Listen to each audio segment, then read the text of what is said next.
మన మర్రి golden diamonds లో మీరు కొనే ఆభరణాలపై నో జీఎస్టీ, కేవలం 1% నుండి 11% వరకు మాత్రమే గల VA, ఆపై జీరో మేకింగ్ ఛార్జెస్, ఇంకా నో జీఎస్టీ. మర్రి గోల్డెన్ డైమండ్స్.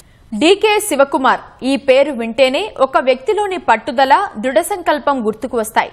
కాంగ్రెస్ విద్యార్థి విభాగం నాయకుడిగా జీవితం ప్రారంభించిన ఆయన దశాబ్దాలుగా హస్తం పార్టీ జెండాను నిబద్ధతతో మోస్తున్నారు.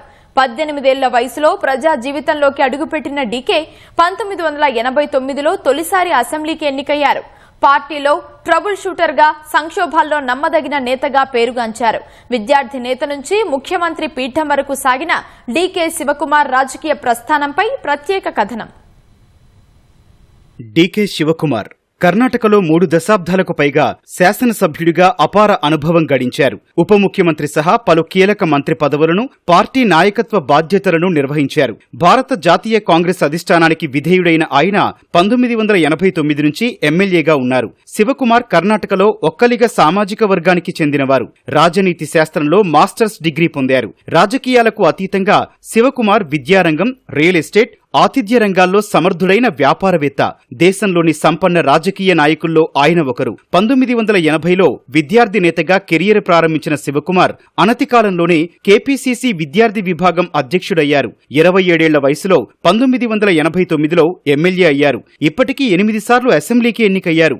ఆయన ఇప్పటి వరకు 2 నియోజకవర్గాల నుంచి ఎమ్మెల్యేగా ప్రాతినిధ్యం వహించారు. తొలిసారిగా 1989లో సాతనూరు నియోజకవర్గం నుంచి ఎమ్మెల్యేగా గెలుపొందారు. ఆ తర్వాత 1994, 1999, 2004లో కూడా ఇదే నియోజకవర్గం నుంచి విజయం సాధించారు. నియోజకవర్గాల పునర్విభజనలో భాగంగా సాతనూరు నియోజకవర్గం రద్దయింది. ఆ తర్వాత ఆయన కనకపుర నియోజకవర్గం నుంచి పోటీ చేయడం ప్రారంభించారు. 2008, 2013, 2018, 2023లో కనకపురం నుంచి శివకుమార్ గెలుపొందారు. దాదాపు 3.5 దశాబ్దాలుగా ఓటమి ఎరగకుండా ఏకధాటిగా ఎమ్మెల్యేగా కొనసాగుతున్నారు. 2008 నుంచి కేపీసీసీ వర్కింగ్ ప్రెసిడెంట్గా, 2020లో కేపీసీసీ చీఫ్గా పార్టీకి సేవలందించారు.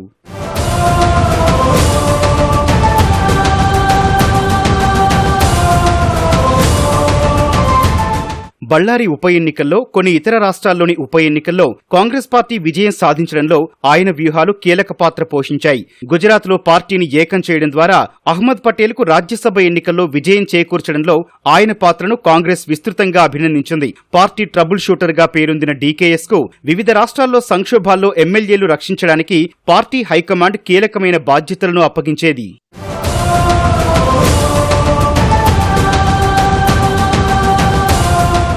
శివకుమార్ రాజకీయ జీవితంపై తరచూ వివాదాల నీడలు కమ్ముకున్నాయి. 2019లో మనీ లాండరింగ్ ఆరోపణలపై ఈడీ ఆయన్ను అరెస్టు చేసింది. తీహాడ్ జైల్లో శివకుమార్ 50 రోజులకు పైగా గడిపారు. 2019లోనే ఆయన మరోసారి అరెస్టయ్యారు. ఆ కేసు ఇంకా కొనసాగుతోంది. 2017లో బంధుప్రీతితో ప్రభుత్వ కాంట్రాక్టులను అల్లుడు అమర్త్య హెగ్డేకు కేటాయించారన్న ఆరోపణలున్నాయి.